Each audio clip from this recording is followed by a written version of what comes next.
Hello to everyone, and I'm very, very happy to be with you today.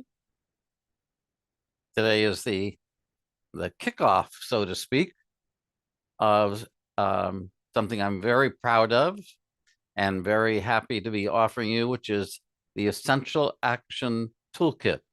It's Feldenkrais lessons to improve um, our most basic functions, you could say. I think of essential actions as the essential components in our daily activities, the things that we do often, and that without them, our uh, our life would be really compromised. So in this set, um, I'm addressing helping you to make reaching easier, reaching up, reaching forward, um, balance, which of course is an essential action. It's an essential function. And sitting, standing, breathing. We start the set with breathing, and the others are getting up and down and walking. So you can see each one of these really we couldn't do without. And so each function activity is addressed with 2 to 3 unique Feldenkrais lessons, some of which are original that I developed, especially when we get into let's just say the more complex activities such as walking and getting up and down, getting up and down from the floor, getting up and down from a chair. So it will not only have applicability for everyone, including you, including me. These, in fact, if I felt some kind of deficit in one of these functions, this is what I would do myself. And that's how I chose them. I felt that after 50 some odd years of practicing this method, 50 odd some years of working with people every day, to people who have challenges, people who are in pain, people who are in discomfort. Um, the lessons in this series have a uh, a real efficacy, a real power. They are really effective for addressing these basic activities. Fantastic. Thank you, David. I know that you have a lesson planned for everyone who's watching right now. Would you like to present that to the people? Sure. It's just a little ditty. Maybe some of you are familiar with it. Um, but I've been thinking a lot about how the Feldenkrais method is so unique in the way that we access, provoke the neuroplasticity of our nervous system, of our brain. You hear many, many people talking about neuroplasticity these days. But so, firstly, we should define what is neuroplasticity. It is the ability of your brain, your nervous system, to change over your entire lifespan. Right? That means the ability to learn and the ability to change is there until our last breath. But for all of us, we we develop in our own individual particular ways. We develop habits, habits of thinking, habits of sensing, habits of feeling, and habits of moving. And these habits sometimes become a problem, but habits are very strong. It's like a groove in our nervous system, that these particular pathways are the most easily accessible. And it takes awareness, it takes attention to begin to disturb or interrupt or change those habit patterns, those fixed ways that we have. And this is where the Feldenkrais method, I think, has its most unique attraction for us, for me, intellectually, that we can, in a matter of moments, change these fixed habits. Moments. It doesn't take months or weeks or years. And it's very easy because we use the essentialness, the word of the day. We use this essentialness of movement to access your brain, something that you have been doing all of your life. So I just thought maybe we do a tiny bit, an example of how awareness through movement is so effective so quickly.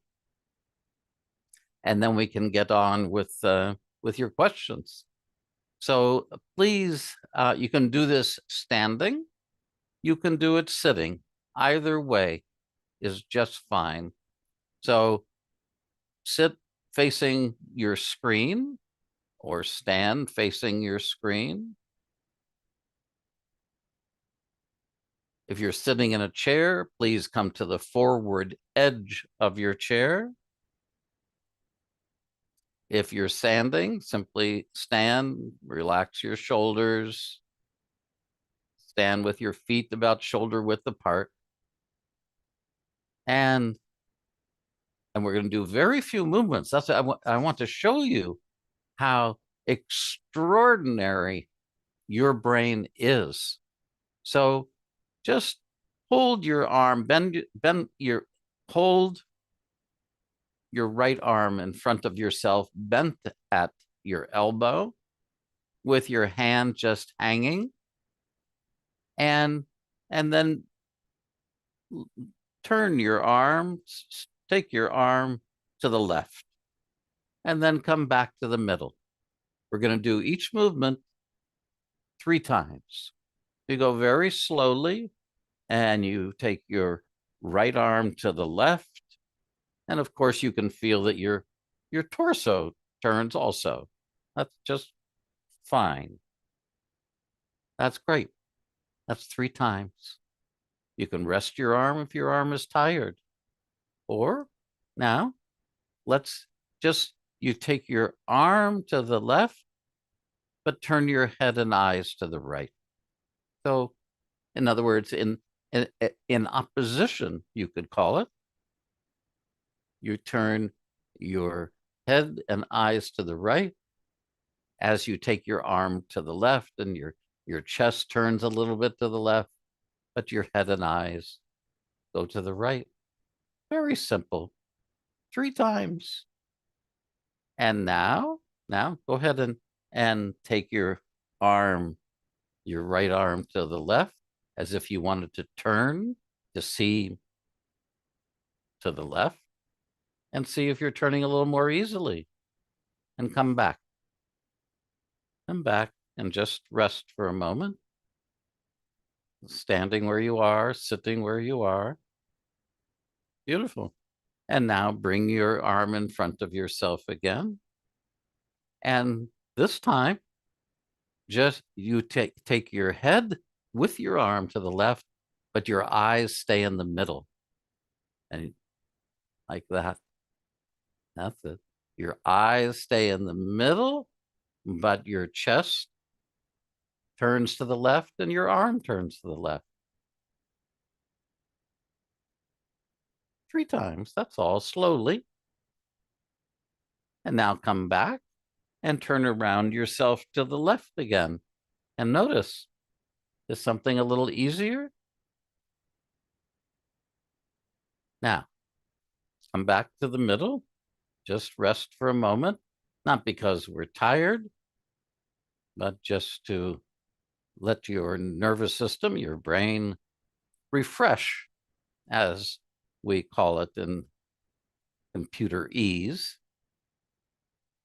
Okay. And now, this time, turn your eyes to the left, but your head stays in the middle. So the moment ago, the variation was we kept our eyes in the middle, but we turned our head. So now keep your head in the middle and let your eyes go to the left. Or maybe take your eyes to the right. Yeah. And you'll see there's an interesting thing that the neuroplasticity of your brain is accessed almost immediately by creating these, you could call it, say, inhibitions in your ability to move, or constraints, some people might say. Okay, and now go ahead and turn everything to the left and notice whether you're standing or sitting. Are you seeing further? Are you beginning to see even behind yourself? Now, that's not a lesson. That's not an exercise, a full lesson.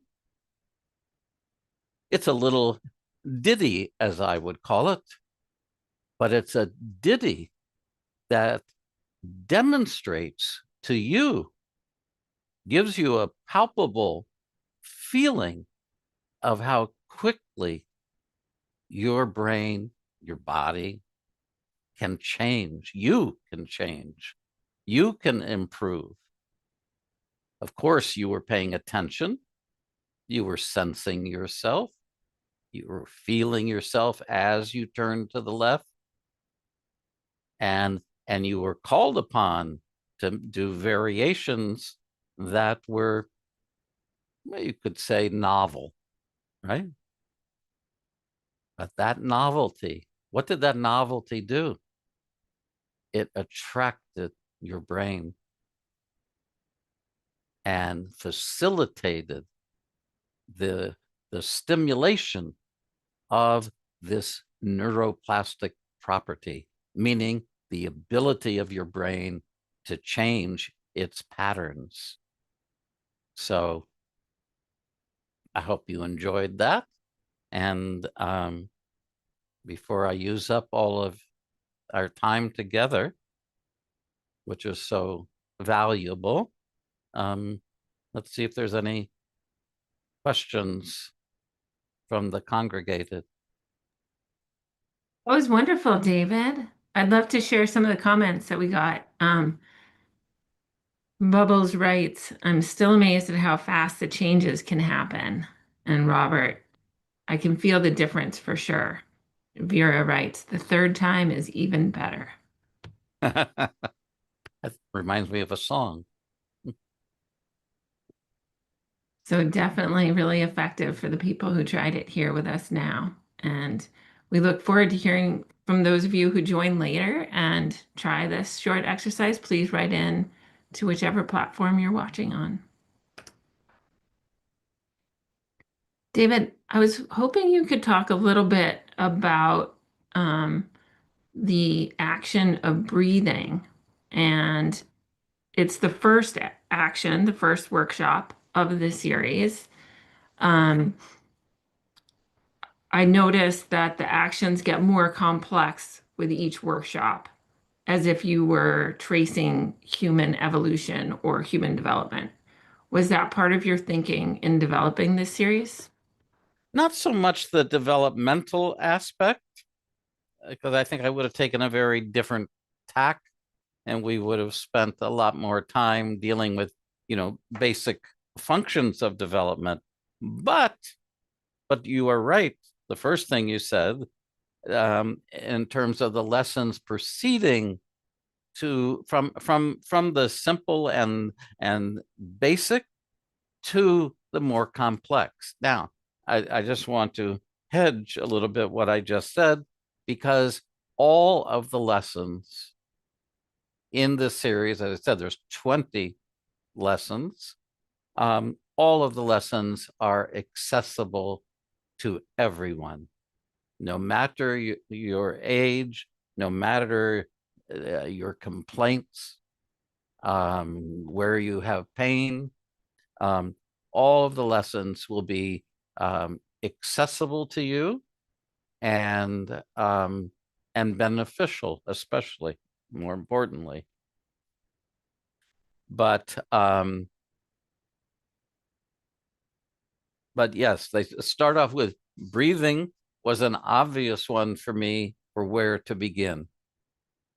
Breathing is the most essential function, is it not? What could be more essential than our breathing? And yet, for most of us, our breathing is disturbed. That's a fact. For most of us, our breathing is less than it could be. It is not giving us the oxygenation that we need and that we can attain easily. And so you'll find that even these breathing lessons, they won't change only your breathing. You'll see that every lesson has a multitude of benefits that extend beyond the kind of ascribed thing that they're trying to address. So you may find, and people do often, that a lesson that you think is for your shoulders has a profound effect on your neck, or vice versa. It works in both directions. Maybe that a lesson that has the word neck in the title actually does has tremendous benefits in your walking, your gait. That's because we are at every moment we are an integrated whole. And so every ability, every function or activity, as we're calling it here in this set of workshops, there are a series of 3-hour workshops. Every lesson will benefit the entirety of yourself, and you'll be surprised if you begin, as I would recommend, begin with lesson 1 and work your way through the entire series, rather than going straight. If you feel like, oh, I have difficulty with my standing, for example, I get tired when I stand, I would say, rather than going right to the standing lesson, which of course you're free to do, I would still begin at the beginning of the series. And and again, to Juniper's question, all 20 of the lessons are related to each other. It was conceived as a whole fabric, and that each lesson is interconnected with all the other lessons, and sometimes even harkens to an earlier lesson, especially within a mini workshop. There probably almost always is a profound connection between the first lesson and the second or third. In other words, there's an additive process to the lessons and to the benefits. Yes, I can attest to that. And I think that development of the series is also very deliberate, that the thinking behind it is really evident in the experience of doing the lessons, which I think is really interesting, just as a person doing the lessons. Thank you. Thank you.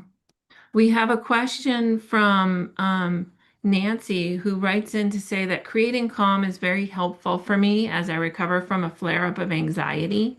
Also, soothe and calm. I would appreciate, oh, creating calm. I guess that must be a series that Nancy is referring to. I'm not sure which one. Also, soothe and calm. I would appreciate any more suggestions for lessons that will bring me that much relief. Relief in terms of anxiety reduction? That's probably what I'm going to answer the question as if that's what you mean. And I think that's a great question, and especially because um, anxiety is a universal problem, I believe. I believe that we all, to one extent or another, um, suffer from anxiety, from that kind of tension linked to anxiety that so easily is associated with anxiety. And and of course, for some, it's because there is an immediate concern, or there has been a history of difficulties that maybe the difficulty doesn't exist right now, but my feelings of anxiety never got really truly dealt with and resolved. So there's another series. I'm glad you have found the Soothe and Calm series. For those who aren't familiar with it, I'd just like to say that it's a series of, I think, 6 um, exercise lessons, and those lessons are free. They are free to everyone, and we did them to kind of address I wouldn't say kind of, to address the collective anxiety that we all felt in those early days of COVID. That's their origination or their origin story. The other thing that I think of, I want to say one more thing, a preface. I'm sorry to take your time, but is that anxiety, the problem of anxiety, is never far from my thinking. It's that how anxiety disturbs our breathing, our perception of ourselves, and our basic fundamental organization, I would say, is always in my mind, no matter what title you see to the series. But the other one that comes to mind, very much so, is reducing the body pattern of anxiety, which is a set, and in there, looking at how and explaining how anxiety over a prolonged period of time begins to actually form us, form the way or inform the way that we move, the way that we stand, the way that we walk, the way our bearing in the world, our carriage as we move in the world. And so that series is trying to address it again in an interlinked way. And David, it's oh, sorry, go ahead. no, go ahead, go ahead. I wanted to jump in because you said that anxiety can have a profound impact on our breathing. And I think that the converse is also true, that our breathing can have a profound impact on our emotional state.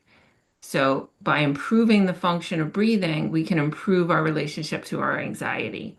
And not just breathing, but if anxiety has a profound impact on how we function, then by improving these functions that you're addressing in the Essential Action Toolkit workshop series, this person and all of us can improve our relationship to our emotional, to our anxiety.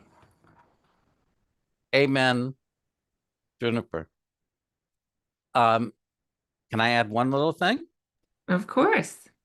Again, there's a universal um, difficulty that I think we all suffer from to a certain extent, and I say all, I'm including myself, uh, which is that we have been taught, to one extent or another, we have been taught from a very early age to not pay attention to ourselves, to not pay attention to our sensations, to our feelings, to anything that maybe is disturbing that I may be feeling.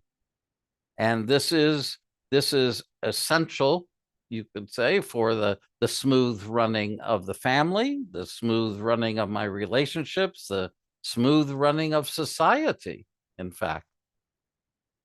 But there's extraordinary information of great value to you. And so one of the things that we're relearning, or some of us learning for the first time in the doing of Feldenkrais lessons, is that particular skill, that important skill of sensing and feeling ourselves and understanding that those sensations or those feelings, those perceptions actually matter, actually have value. And in paying attention to them, we learn how to better be guided by them, to make choices that are, I would say, sensory based. David, I'd like to bring that back to the short lesson that you taught earlier, and maybe we could break it down a little bit. So, part of my understanding as somebody who has spent many hours listening to and doing the lessons from the Essential Action Toolkit series is that one of the key ideas that you explore is the relationship between the shoulder girdle, the pelvis, and the head. That the wholeness of myself is dependent on my understanding of where I am in space and the relationship between my head, my torso, my pelvis, my whole self, but these parts of myself that aren't really parts, and exploring the necessity for a lumbar curve and a cervical curve. So the curve in my lower back and the curve in my neck. And that Essential. all of the lessons relate to this idea. And even the lesson, the short lesson that we did earlier relates to those ideas. Can you talk a little bit about how, correct me if I'm wrong and elaborate and all of that, but how the sort of essential components of being human can be a little bit lost, that we kind of lose touch with these things, and that when we regain our capacity for easier function, for reducing our anxiety, for feeling more whole, and for having a more integrated sense of ourselves, we can participate in life to a greater extent. And how do these lessons kind of make that happen? Well, that was so beautifully framed that I almost don't want to uh, disturb the elegance, but at Get the in cost. there. Sorry. Hmm? Get in there, mix it up. um, you see, if I may go back to that neuroplasticity, as you referred to the lesson, these in that little ditty of a lesson, um, it's the fixity. Habits, we have the habits conserve energy. And this is a fundamental biological principle that we all live with, that every organism lives with, every living sentient being lives with, that that we want to expend as little energy as possible in getting on with what we need, with finding food, with finding shelter. Learning takes a little more.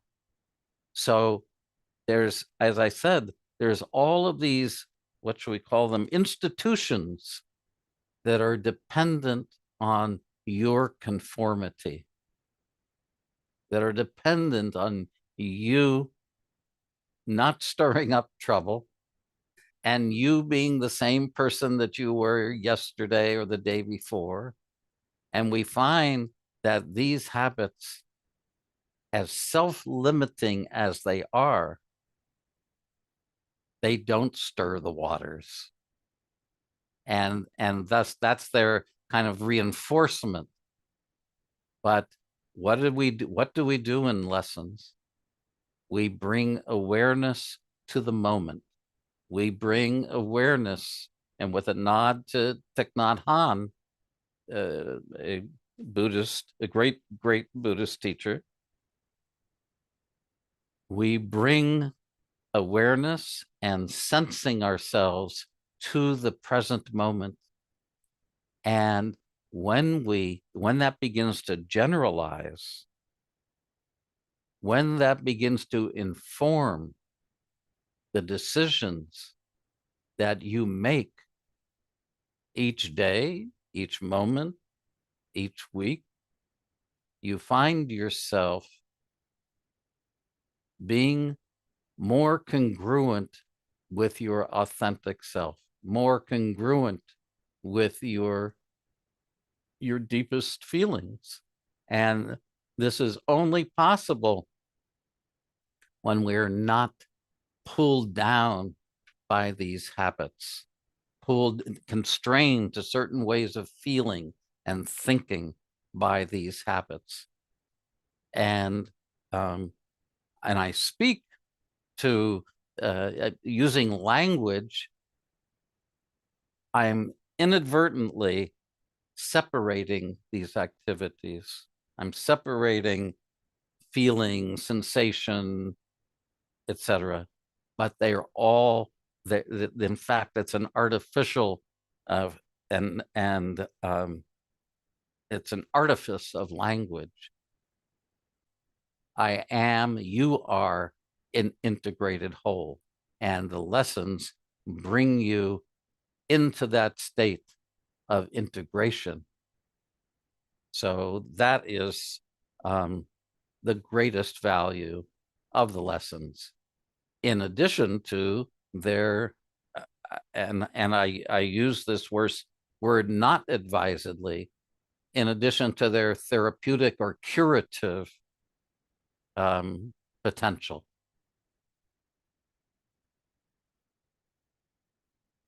Wonderful. We heard from Nancy, who'd written in about anxiety, that the program she was referring to about creating calm was Liberate Your Mood. So, just another reminder to anyone who's interested in finding a program that specifically relates to anxiety, that's a good one there. Um, and which also reminds us that all of these programs that we have produced, created, they're all different with different lessons. So it's trying to be, in fact, an example of what we're talking about, that variety, variance is very important in terms of learning. That novelty is important. And so the different series that we've done, I think, exemplify that. actually, David, to come back to that idea, you had said in the easy balancing workshop that one of the key factors for developing better balance is diversity of movement. Um, can you talk a little bit about that and about how this program in particular, not just the easy balancing workshop, but the workshops in the entire series relate to the kind of um, reaffirming someone's ability to move toward better balance with the Mm, diversity. mm, mm, mm.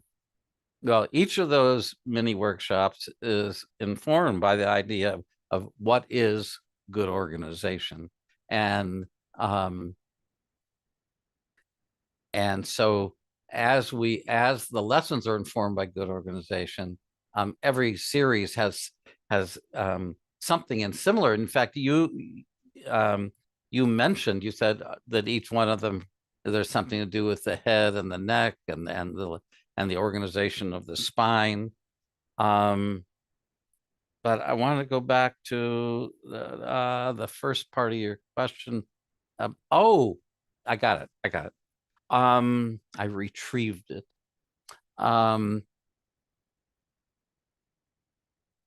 you know, there's tremendous concerns in health, in in medicine about balance and aging, because of course, um, falling is a terrible problem when you're older.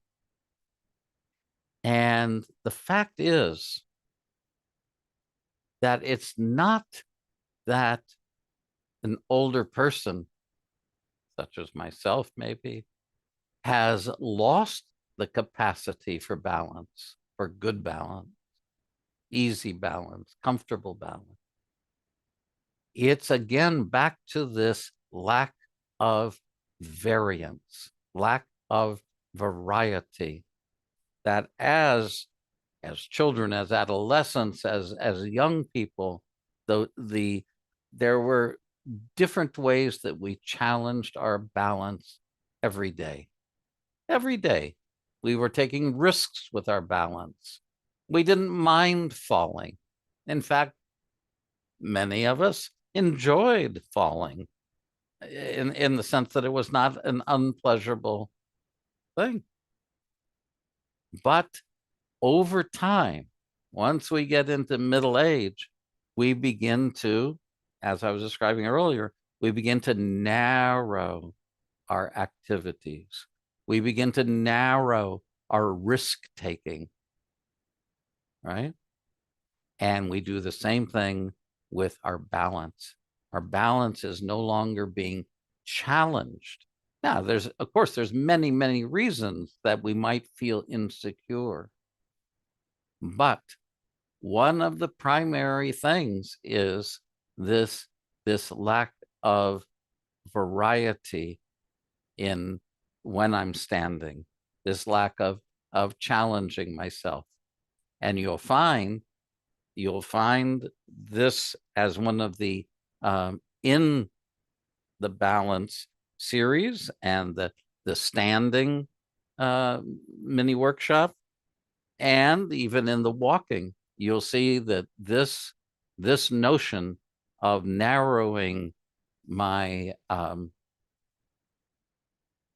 narrowing the activity is addressed and is in fact given to you. The solution is not just a variety or challenging, but it has to be done in a safe way. It has to be done in a way in which it's graded so that you feel comfortable in the learning. Learning that's linked to anxiety is not learning that we're going to use, integrate, and be comfortable with. It has to be learning that is hopefully pleasurable, comfortable, and so that the new way is easy, is better. It has to be felt to be easy for me to integrate it.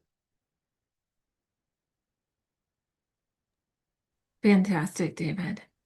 We have a comment I'd like to share from Nava, who writes, "The sun may be gone, but you remain present and full of life, which is a great strength in itself."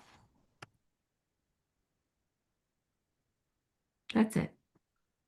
Beautiful, Yeah. beautiful comment. Thank you. Thank you.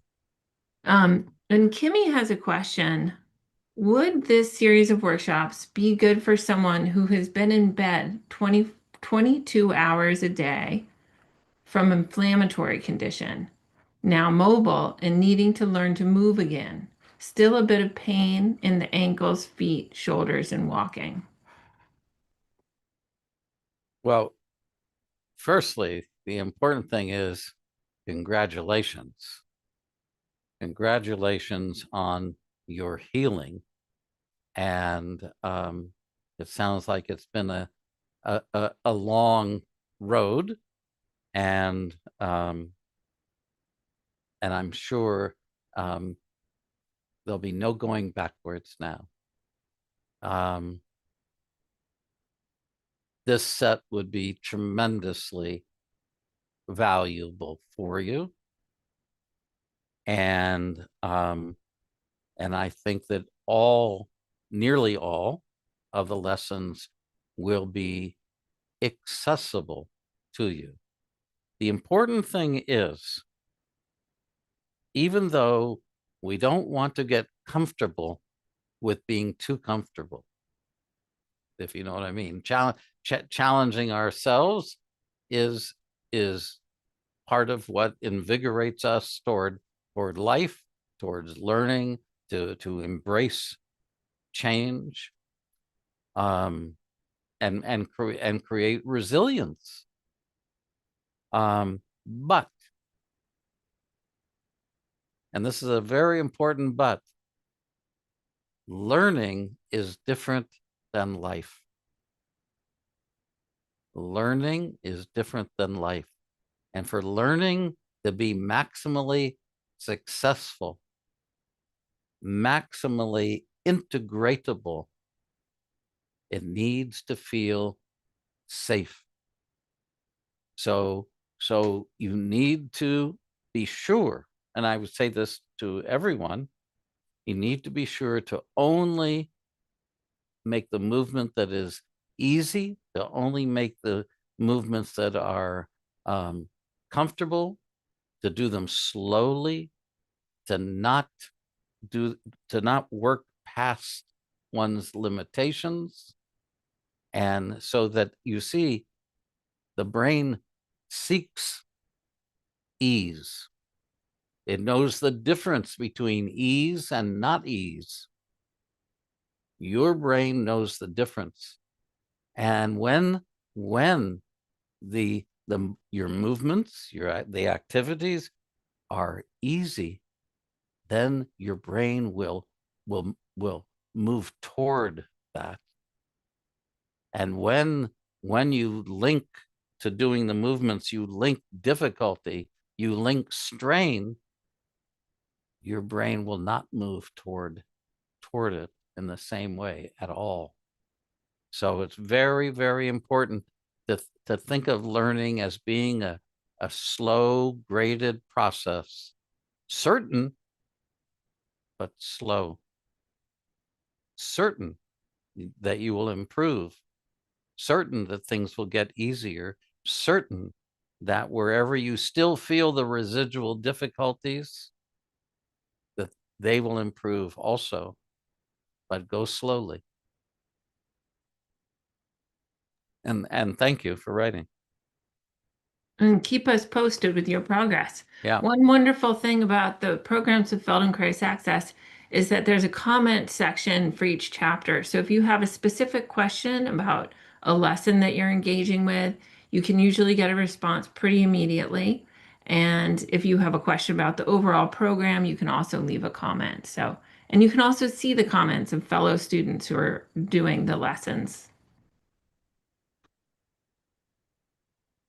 Okay. Um, Robert is asking, on average, how many repetitions spaced over time are needed for the body to habituate to and integrate these new patterns? And I think that this was sent shortly after the short lesson, so maybe it's in relationship to that. Well, so it's two questions to be answered. How many moves does it take to attract your brain? How many movements does it take for your brain to assimilate and integrate? And the answer to the second question, how many movements should you do, is very different. It's very different than the first question. I think we saw in the little ditty that we did that the attention of your brain is is um, is brought forward right away. Your brain actually, and I don't mean to be exaggerating, it finds the novelty exciting. It's attracted to the lesson, to what we're doing in the lesson. And the way that we're doing the lesson also facilitates that the nervous system coming forward. And that's another reason I'm saying that living life and learning, doing the lesson, are really two different domains. Now, in terms of what we're doing in the lesson becoming integrated, it depends on how long your habits have been in place, how long the restrictions or the limitations have been in place, how severe was the injury that we're trying to improve and address, the compensations that I developed as a result of the injury. Now, and we all do develop compensations when we're injured, and then they become our new habits.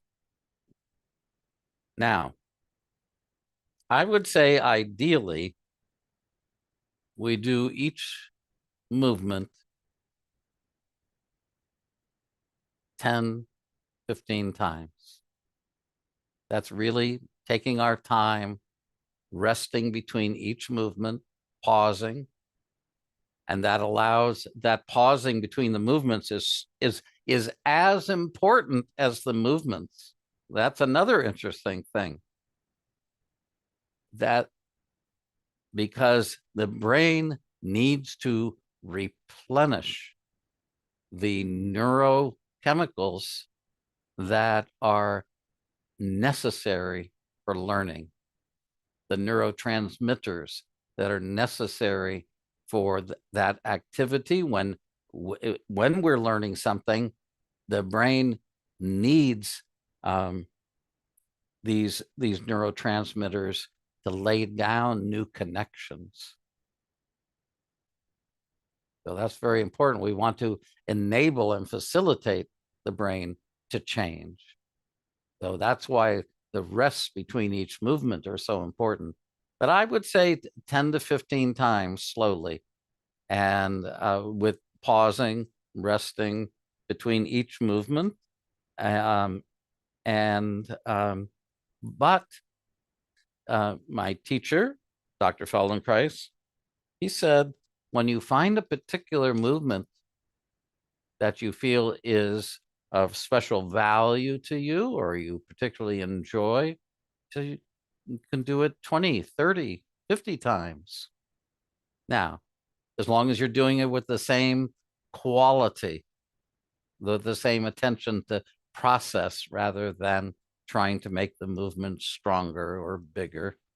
So that's what I do in my own relationship to doing Feldenkrais lessons.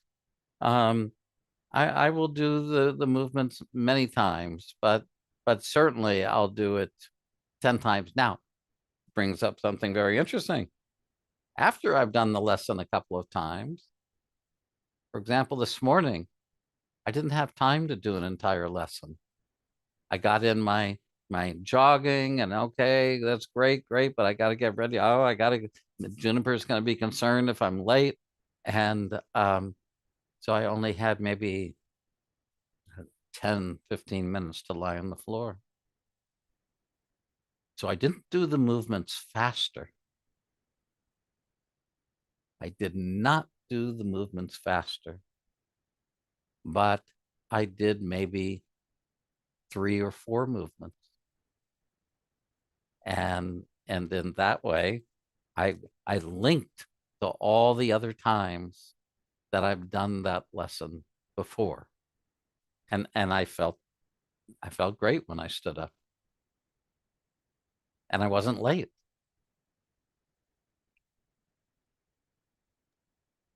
Wonderful. Um, Someone had a question from Instagram about lumbar pain, and I want to kind of tie the question into my understanding of this series of workshops, and then throw it at you, see where you go with it. Um, so one thing that you said in the Easy Reaching series, I believe it was, yeah, that the the benefits to the lessons include the simplest movements like picking up a pen or the most complex like rock climbing. And it's interesting because the movements are the same. So it may be that somebody is looking to improve their piano playing or their cello. Somebody in the chat and YouTube mentioned that just that easy turning little short lesson made their bow arm feel better. That's right. So we know that the benefits are there regardless of the complexity of the action. And there's also a benefit to how we feel regardless of what we come to the lesson with. So we might come to the lesson, like our friend Kimmy, with severe mobility issues that Kimmy is recovering from, or somebody who's an elite athlete. The benefits are there for both people or all kinds of people, every person. All of us. Yeah, all of us. Benefits are there for all of us, regardless of where Yeah. we're at in ourselves when we come to the lesson. So, how is it that the lessons work to improve function, improve our ability to navigate space and do things like picking up a pen or rock climbing or playing the cello, and they improve issues of pain, either chronic pain or acute pain? Can you talk about that a little bit?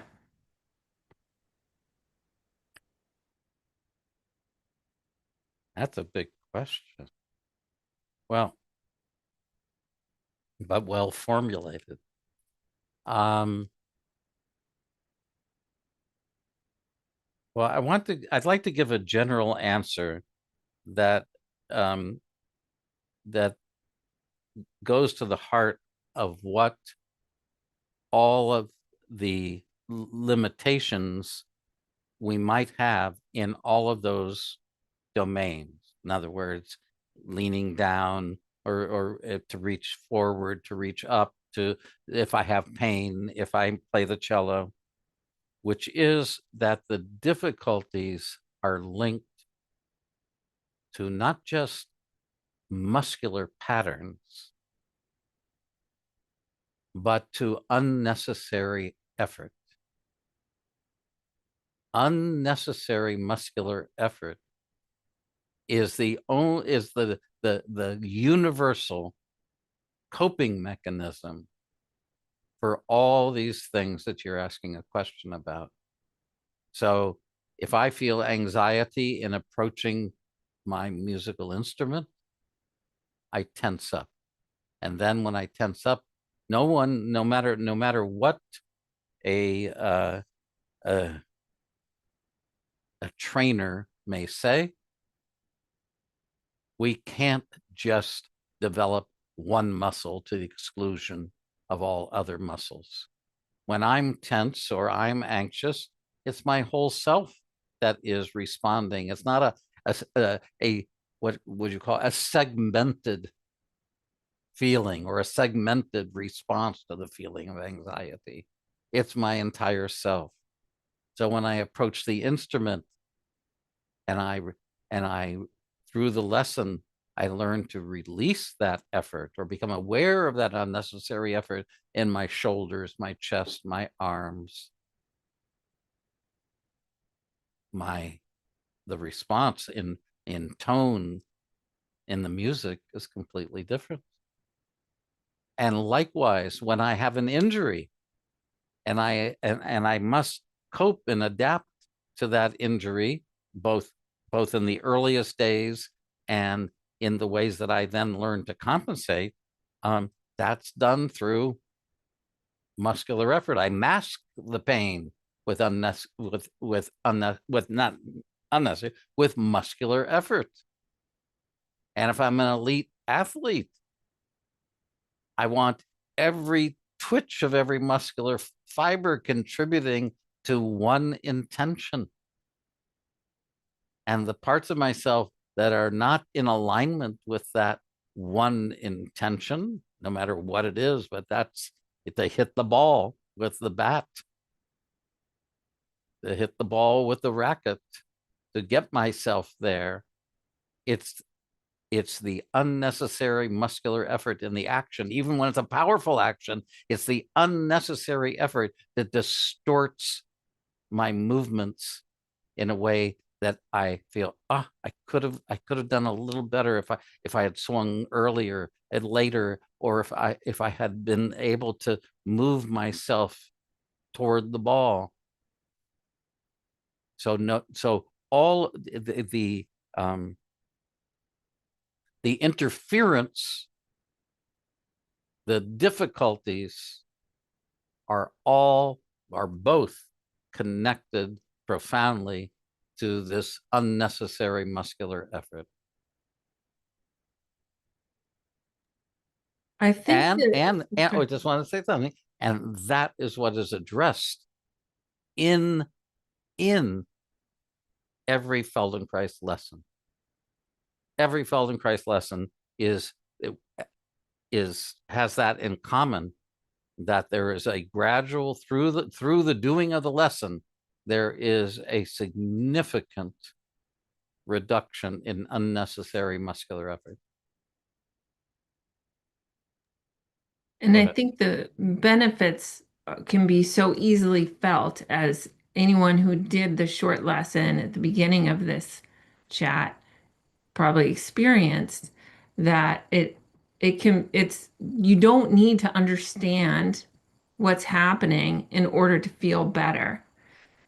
But also, it does help to have some understanding, because some of the principles of the Feldenkrais method, such as reducing the muscular effort, such as reducing the size of the movement, making the movement smaller, resting between each movement, and using your imagination in order to expand your self-image to engage with the movements more effectively, those kinds of things can really help to further someone's progress, progress in quotes, with the lessons. Maybe the most significant variables. And as Dr. Feldenkrais would say, it's not the what, it's the how. And he meant that the movement at a very high, elegant, extraordinary level, it's the same movement. It's just the how of executing it, the how of organizing it is better than the less elegant way. And that always means there's less effort. Wonderful. Well, I hope all of our listeners feel as inspired by these words as I do. And I hope you feel the potential, and that you join us for this series at any point. And if you have any questions, please feel free to write. So I David? just want to make the distinction, Juniper, that it's not an upcoming series, but rather it's a series you can have access to now. And as Juniper said at the outset, it's on sale at a ridiculous price. And again, when you engage with the lessons, feel more than welcome to write us, and you'll see the mechanism for writing to us is very, very easy. But thank you very much. It's been good to be with you. Thank you to Juniper. Thank you to Alina, and cheers to you, and blessings for your health.